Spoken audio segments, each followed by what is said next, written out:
Good morning, everyone, and welcome to another edition of the Tired F1 Pod. How are you, Amara? How are things going? I'm tired. How are you? As always, another week, another wrinkle to the Christian Horner story, Oof. which we have recently christened our Christian Horner corner. So here we go. What's happened? What's happened? What's happened in the last 24 hours? Well, what's happening right now, as of this recording, right? I feel like we need to put a timestamp on it. It's March 15th in the stateside, I believe March 16th in Australia, a week removed from the Melbourne Grand Prix. And what we have learned is that the woman who accused Christian Horner of the inappropriate behavior went through a subsequent inquiry process and an investigation. And then we learned that Red Bull had dismissed that complaint. And I'm sort of skipping forward to these next steps. That woman has come back and she's appealing that particular decision to dismiss the complaint and I suppose thereby reopen the investigation in some form or at least request for that to happen. And it's not quite clear what those next steps look like, whether Red Bull will themselves reopen the investigation, at which point they're sort of investigating what they've already investigated, which just sounds weird to say, or whether they're going to bring, someone completely new to the table, or if it's going to have a completely new jurisdiction. It's frankly moving so fast that we can't keep up with it. But there we go. I mean, clearly, the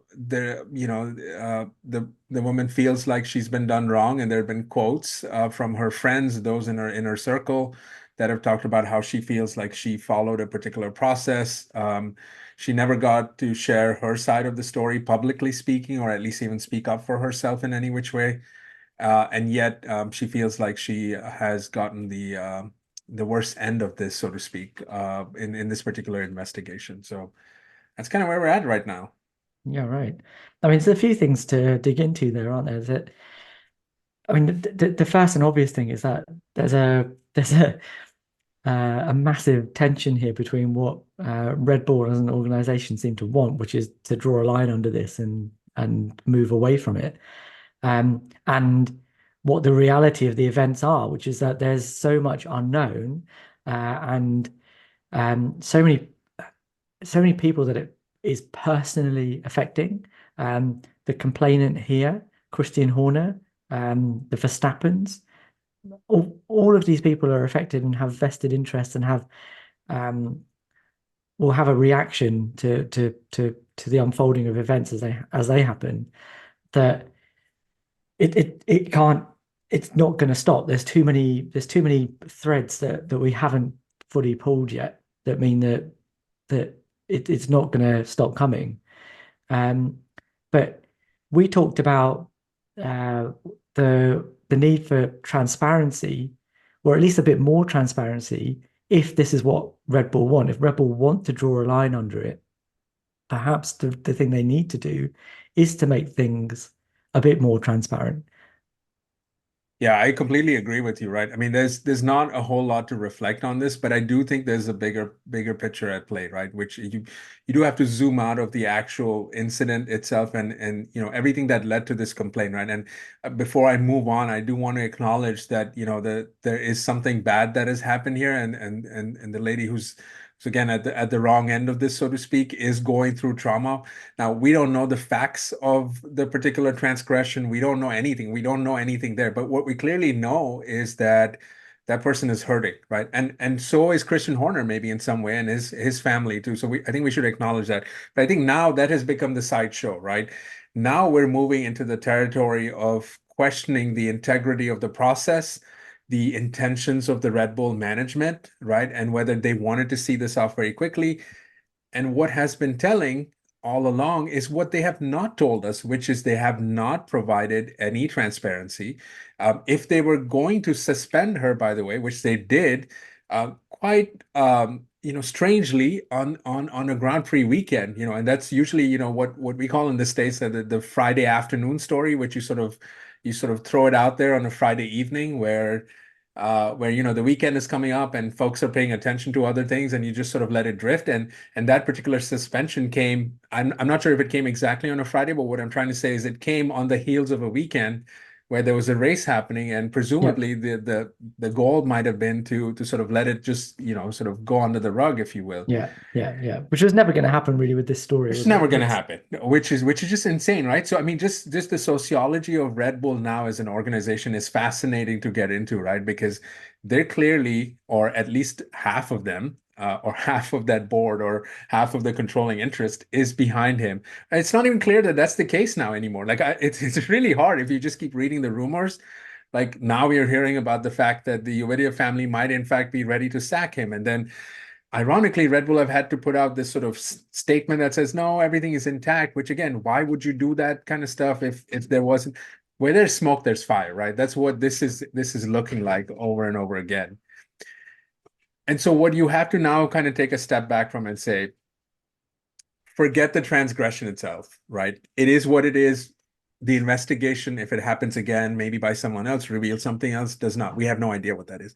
But I think we had talked about this last weekend, and in the last time we had talked about this particular topic. And I think we're now getting to that point where it is unbecoming of Christian Horner to be in that role anymore. I think that's where we're at, right? So whether he actually did anything wrong or not really doesn't matter at this point. It is now stand to reason that the woman had been suspended while Christian Horner got to keep his role even as he was under investigation, which in most of the cases you are asked to step away from the company or the organization, and he wasn't allowed to do that. And I think now the fact that the volume is going to be turned up even two more notches on this, given how the season is going, which I think in Red Bull in some ways are, I hate to say it, they're kind of putting a spotlight on themselves by being so dominant, right? And I'm not alluding to any of the sporting aspects, or we're not suggesting that they should they should lose or anything like that. But the reality is, in a season that's otherwise not got a whole lot of storylines, not yet anyway, right? This is not going to go away. And so what does Red Bull do? What does Formula One do now is the question. Yeah. I mean, I'm a bit loath to talk about people losing their jobs or like Absolutely. having to like step away from stuff. And again, that comes down a little bit to what we talked about with transparency. Like, just to be completely clear, Red Bull don't need to tell us anything. That they didn't even really need to tell us that this had happened in the first place. You know, the fact that there was an investigation or that there was a complaint could have just stayed an internal matter, but Mhm. clearly somebody wanted that out, and Yeah. that's why we're in this position now. But the fact that it's out there now means that there's lots of implications, Yeah. and we can see that as you say, the transgression itself, or even if it is a transgression, I'm so confused about what has actually happened here that I don't even know what to call it anymore.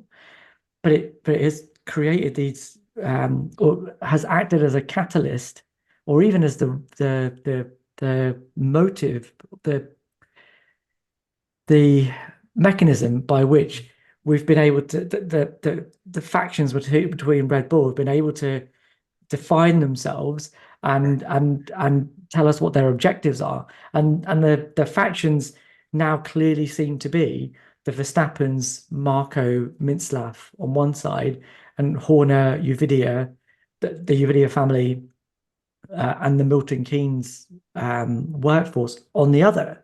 And yes, I agree that once these allegations were out there, Horner should have stepped back, but that didn't happen. And now we're further and further away from that actually happening.